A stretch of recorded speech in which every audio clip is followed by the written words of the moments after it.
bank dan ponsel pintarmu kehabisan daya? Ya, kamu beruntung. Kamu bisa mengisi daya ponsel selama perjalanan. Tapi tunggu dulu, swafoto di Instagram atau surel penting itu bisa menjadi masalah besar. Ahli keamanan IBM menyatakan penjahat cyber menggunakan lubang USB di bandara, stasiun kereta api, dan tempat umum lainnya untuk mencuri data pribadi dari gawaimu. Mereka dengan mudah memodifikasi lubang USB dengan memasang perangkat lunak khusus yang dapat mencuri data pribadi pengguna, termasuk informasi perbankan. Kamu mungkin berpikir ini paranoid, tapi para penjahat cyber kini lebih aktif, dan ini bukan lelucon. Pada 2019, transportasi menjadi prioritas kedua bagi para penjahat cyber setelah organisasi keuangan. Bayangkan itu, pengisi daya USB mungkin ramah wisatawan dan dipasang di tempat-tempat umum untuk kenyamanan mereka. Tapi perangkat ini tak sepenuhnya aman.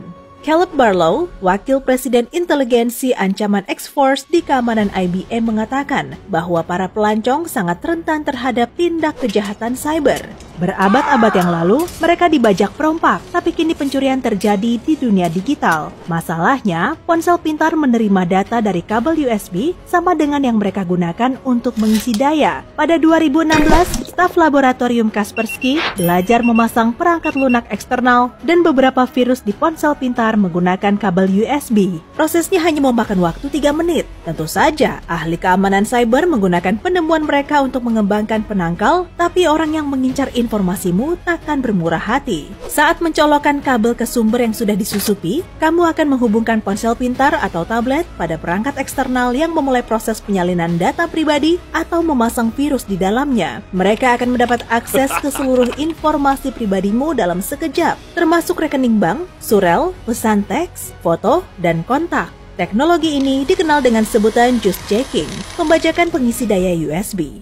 Cara lain yang mereka gunakan untuk mencuri datamu adalah pembajakan video yang juga menggunakan lubang USB termodifikasi. Seluruh aktivitas di layar ponsel pintar direkam dan membuat para pencuri bisa melihat apa yang sedang kamu ketik dan informasi apa yang sedang kamu cari. Terkadang, mereka bahkan tidak perlu melakukan apapun pada lubang USB. Mereka hanya meninggalkan kabel yang terpasang pada lubang itu. Barlow mengatakan orang jahat mungkin tidak melepaskan lubang USB di depan banyak orang. Namun, dia hanya perlu mencolokkan kabel khusus dan menunggu di rumah di depan laptopnya. Seseorang yang lewat mungkin melihat kabel yang sesuai dengan perangkatnya dan segera mengisi daya. Saat itulah, perangkat lunaknya merambat ke dalam tablet atau ponsel pintarmu menyalin sesuatu yang bersifat pribadi. Barlow mengumpamakan menggunakan pengisi daya di tempat umum seolah menyikat gigi dengan sikat gigi yang kamu temukan di jalan. Kamu tidak tahu siapa yang telah menggunakannya sebelum kamu dan digunakan untuk apa. Apakah pengguna Android dan iPhone terbaru perlu khawatir?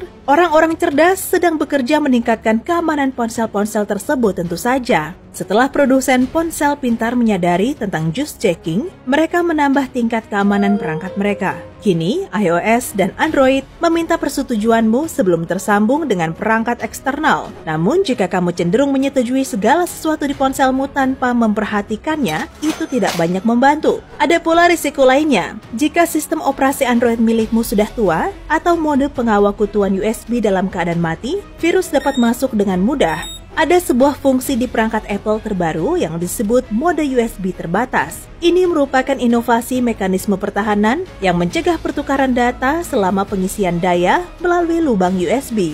Perangkat Android memiliki risiko lebih besar, meski telah dilengkapi dengan perangkat lunak yang mencegah akses data tanpa persetujuan. Jika kamu menggunakan perangkat dengan sistem operasi teranyar, secara teori kamu tidak perlu mengkhawatirkan hal itu. Namun tetap saja, jika kamu terpaksa mengisi daya di tempat umum, jangan gunakan lubang USB umum. Kamu tidak akan pernah tahu apa yang akan dilakukan oleh penjahat cyber selanjutnya. Jadi, jika satu-satunya cara memproteksi ponsel dari penipuan adalah dengan menghindari pengisian daya menggunakan USB di tempat umum, apa yang kamu lakukan jika baterai ponsel hampir habis? Ya, bawa pengisi daya biasa dan hubungkan ke terminal listrik biasa. Ini memang kurang nyaman karena tidak banyak terminal listrik di bandara. Tapi cara ini jelas aman.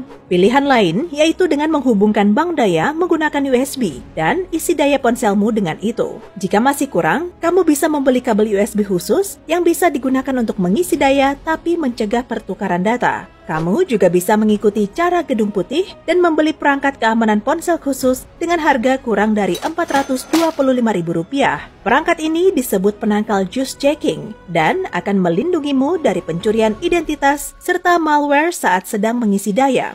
Ada pula bahaya yang jauh berbeda saat kamu mengisi daya menggunakan kabel USB. Perangkatmu bisa terbakar karena besarnya tegangan listrik. Konstruksi terminal pengisian baterai di tempat umum sangat sederhana, langsung terhubung dengan kabel. Jika terjadi masalah dan itu terhubung dengan ponselmu, ponsel bisa rusak. Dan juga terlepas dari risikonya yang besar, orang yang seharusnya paham cenderung lengah. Pada konferensi RSA di San Francisco mengenai keamanan cyber, salah satu perusahaan menempatkan stasiun pengisian daya di stand mereka dan menawarkan kabel bagi para peserta. Mereka melakukan hal itu untuk melihat berapa banyak orang yang akan menggunakan pengisian daya umum.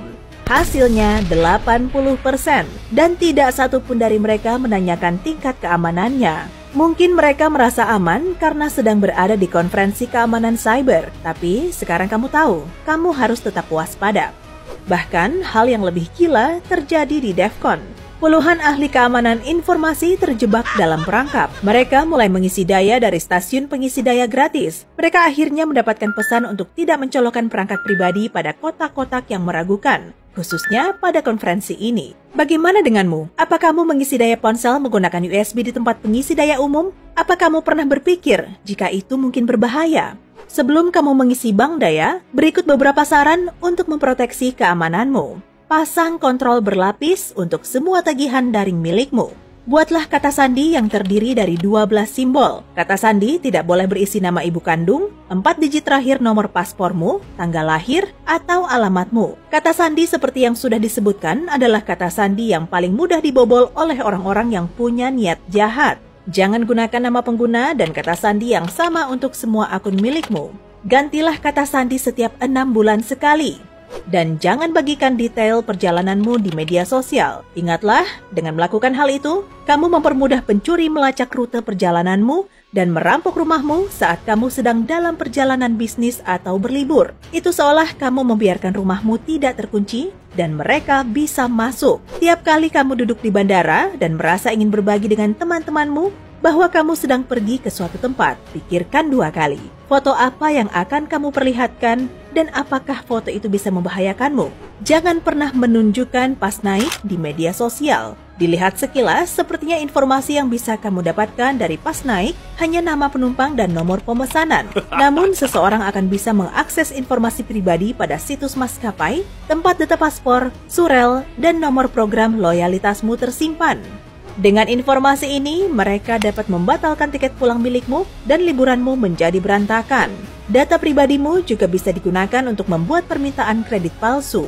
Jika kamu merasa liburanmu belum dimulai hingga kamu mengambil foto paspor bersama pas naik, hapus nomor tiket, nomor referensi, dan data penerbanganmu dari foto sebelum kamu membuat kiriman. Ini juga berlaku untuk kode batang yang juga bisa disalahgunakan. Aturan praktis saya, bayangkan Charlie, seorang penjahat cyber mengintip dari balik bahumu, siap menerkam apa saja yang kamu jatuhkan. Tujuanmu, membuat Charlie kelaparan. Hey, jika kamu belajar hal baru hari ini, klik tombol suka dan bagikan video ini kepada teman. Berikut beberapa video menarik lain yang pasti kamu suka. Klik saja video di kiri atau kanan layar